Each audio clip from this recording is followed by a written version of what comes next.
कृष्ण, ये दो शब्द हम सुनते हैं, लेकिन शब्द ही सुनते हैं, कोई अर्थ नहीं समझ में आता ये क्यों कहा जाता है। पीले कृष्ण या नीले कृष्ण क्यों नहीं कहा जाता, सिर्फ हरे क्योंकि कलर है क्या हरा, क्या अर्थ है फिर हरे का।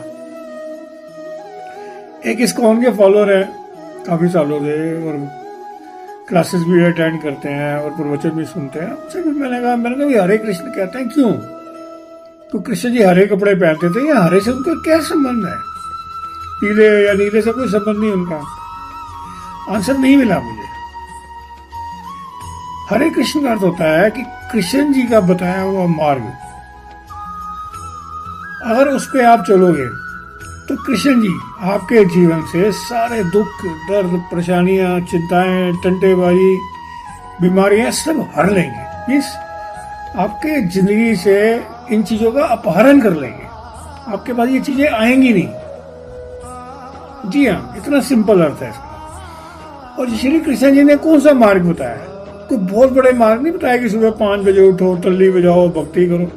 सिंपली उन्होंने कहा, कोई व्रत उपवास कुछ नहीं कहा, उन्होंने सिंपली कहा कि सिर्फ कर्म अपने अच्छे करें। और संसार में जितने भी धर्म हुए सब यही कहते हैं कि सारा जीवन का आपका आधार आपके कर्म है।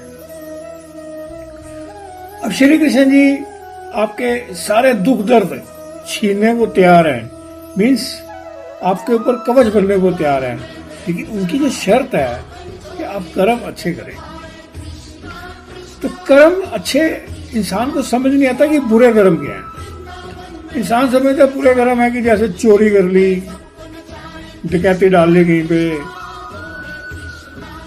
बलात्कार कर लिया, कत्ल कर दिया, अपहरण कर लिया, पुलिस द्वारा पकड़े गए, जेल में चले गए, तो वो बुरे कर्म करने वाले हैं, बाकी सब अच्छे कर्म करने वाले हैं। नहीं, ऐसा नहीं है।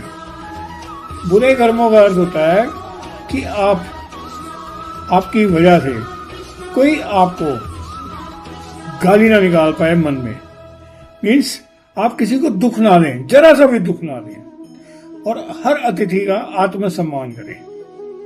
ये होता है अच्छे कर्म। मैंने एक दोस्त को कोई काम बताया, उसने काम करा, मैंने पेमेंट कर दी, बाद में पता लगा उसने 2 लाख रुपए उसमें से खा लिए। अब जैसे ही मुझे पता लगा उसने 2 लाख रुपए का कट रखा हुआ था, मेरे मन से क्या हुआ, गालियां निकली। अब उस व्यक्ति ने क्या करा, उसने कहा भी काम है, धंधा है, मौके पे चौका नहीं मारूंगा तो पैसे कैसे इकट्ठे करूंगा। लेकिन उसको क्या मिला, मेरे से गालियां मिली, बददुआएं मिली। ये बुरे कर्म। किसी ने मेरे से कहा मुझे काम शुरू कराना, मैंने 10 लाख रुपए लगा के काम शुरू करा दिया। अनएम्प्लॉय था, ठीक है, बच्चे थे, मेरे फैमिली की जानकारी था, बाद में पैसे खा गया। अब वो कई बहाने कि पैसे अटक गए, ये हो गया, वो हो गया, वो चलता है। बुरे कर्म। किसी ने 10 पैसे लिए, आज तक नहीं दिए, बुरे कर्म। किसी ने पैसे इन्वेस्ट कराए मेरे, ये कह के जी आपके पैसे सेफ है 100%, मैं बैठा हूँ। फैमिली मेंबर्स की बात कर रहा हूँ, जानकारी की बात कर रहा हूँ। भटक गया, वो अटक गया, खा गया पैसे, बुरे कर्म। तो बुरे कर्म ये जैसे ही ये कर्म आदमी करता जाता है ऐसे वाले, तो कृष्ण जी कहते हैं कि मैं आपसे दूर होता चला जाता हूँ, और आप धीरे धीरे धीरे धीरे जो मैंने हरना था आपकी जिंदगी से, अब वो हरा ही नहीं जाएगा, वो आपका इकट्ठा हो जाएगा। फिर आप भुगतोगे।